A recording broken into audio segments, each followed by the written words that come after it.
Hey friends, welcome back to the Daily Dose. Today we're on day number 22, day number 22. And this is going to be the day that we look at Exodus 16 through 18, as well as Psalm 22. So, moving on forward. All right, so the Israelites have been brought out of Egypt miraculously by God's hand.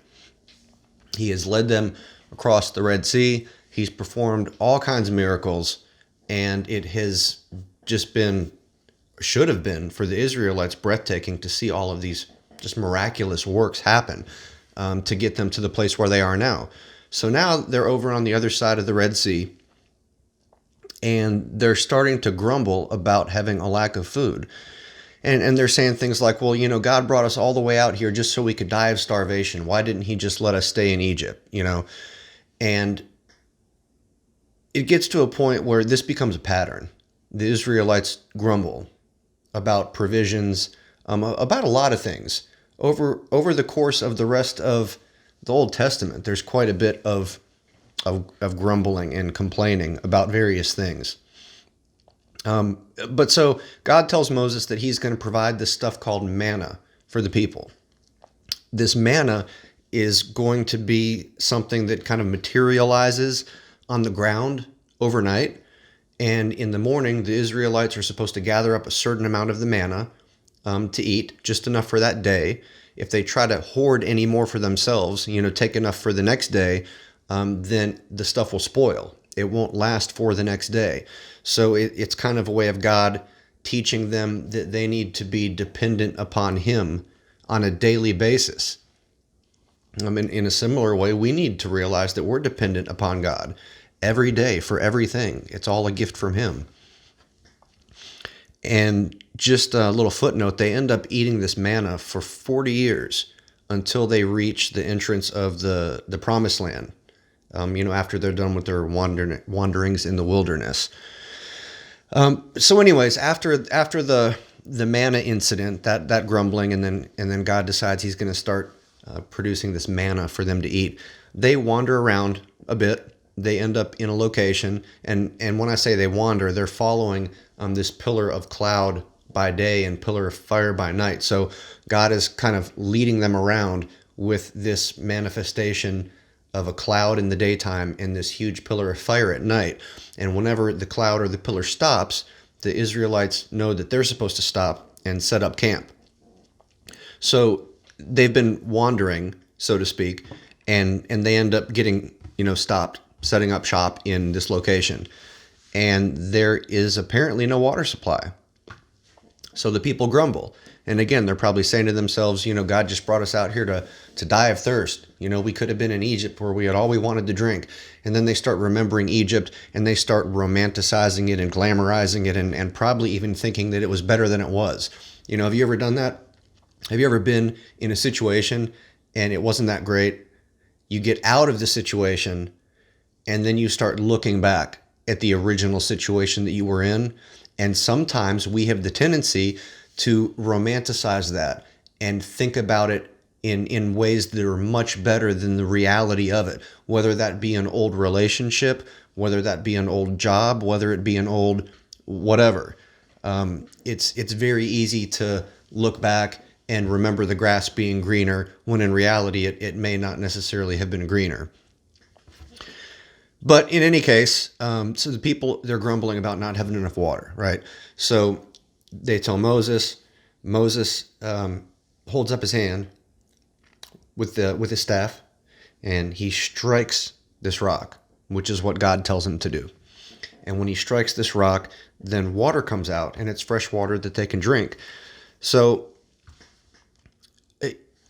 one thing to note is that it tells us that the people grumbled about not having water, kind of insinuating that they complained and moaned and whined. But I didn't see anything in there about the people praying or asking God to provide water, until Moses speaks to God about it. So that may or may not be what they're trying to convey with this text, but I definitely think that it potentially could apply to the situation. After this incident with God miraculously providing water, we run into a situation where the Amalekites, and they were kind of like a roving band of Bedouins. They were very cantankerous, very very violent. They were almost kind of like desert pirates, sort of, from some of the things that I've read. So the Amalekites are planning an attack, and the Israelites find out. So Moses makes Joshua basically the commander of an army and tells him to get some guys together to go fight this battle. So we're going to read a lot about Joshua coming up later on in the Old Testament. He's going to be a pretty important figure, specifically a military figure. So just keep Joshua in the back of your mind as you go through this.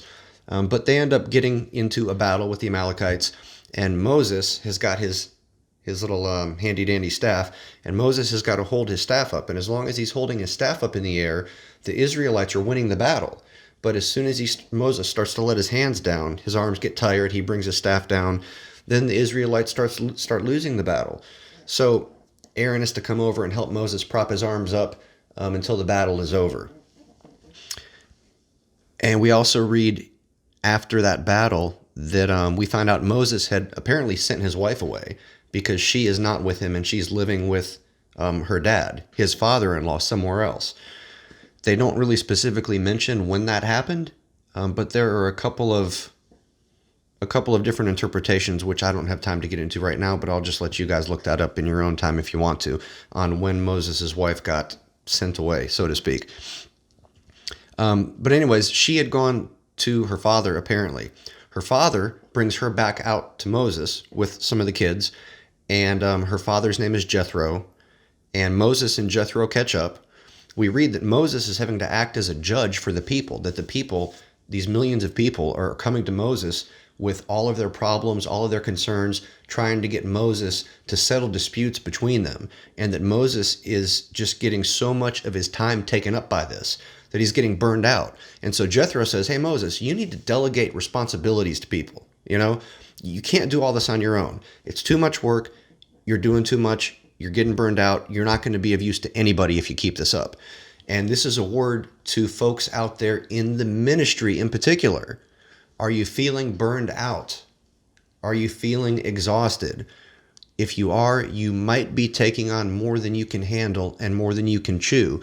And you either need to get some assistance, like Moses got at the wise counsel of Jethro, or you may need to scrape a few things off your plate if you got too much on there. So just keeping it real. We can only do so much.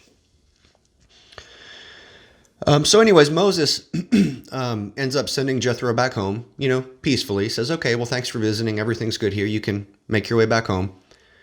And just a couple of things I wanted to touch on as far as my points of interest go is, why did God seemingly wait until the last minute to provide?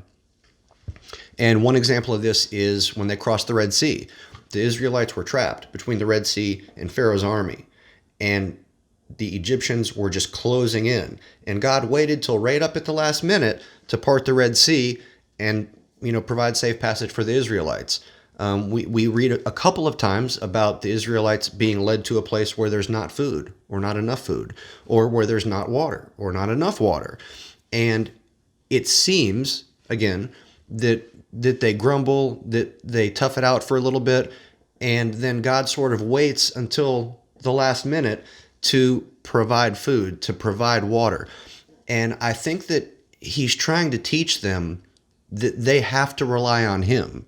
And then they need to stop trying to look back to what they had in Egypt. They need to stop trying to look at what they can do for themselves, and that they need to just simply rely on the Lord. Because, God took them after they were in Egypt for, 400 years?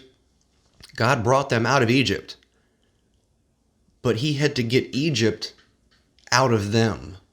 The impurities of the Egyptian culture, the idolatry of the Egyptian culture, all of the things of the worldly culture that had gotten into the Israelite people, presumably, God had to get out of them. So it's almost like he takes them out into this wilderness, this desert, where they have no chance of surviving whatsoever apart from him. And then he provides. It's almost like he's teaching them that I'm here for you. I will provide. You can trust me. He may have been doing that also to demonstrate his power to them, taking them into a place where there really was no option for water. And they're like, well, not even God can help us out here. There's no option for water. We're in the middle of the desert with rocks. And then God tells Moses, strike the rock with your staff. And then water pours out of this rock, right? Who would have ever thought that would happen? So God is displaying his mighty power. Not that they haven't seen enough of it already, but he is displaying more for them to see. He could also be letting them wait till the last minute as a way to test them, to see what they would do, to see, will they respond by coming to me and asking and praying and trusting, or will they respond with fear and anger and grumbling? Now, granted, God, I believe, knows everything. He knew how they were going to respond before they responded. But a lot of cases in the Bible, God likes, and even Jesus in the New Testament, likes to hear people say things. Even though he may know their heart, there's something about a person living out their beliefs, speaking what they believe, and letting it be made plain and seen, whether that be a belief of fear and unbelief, so to speak, or belief and faith.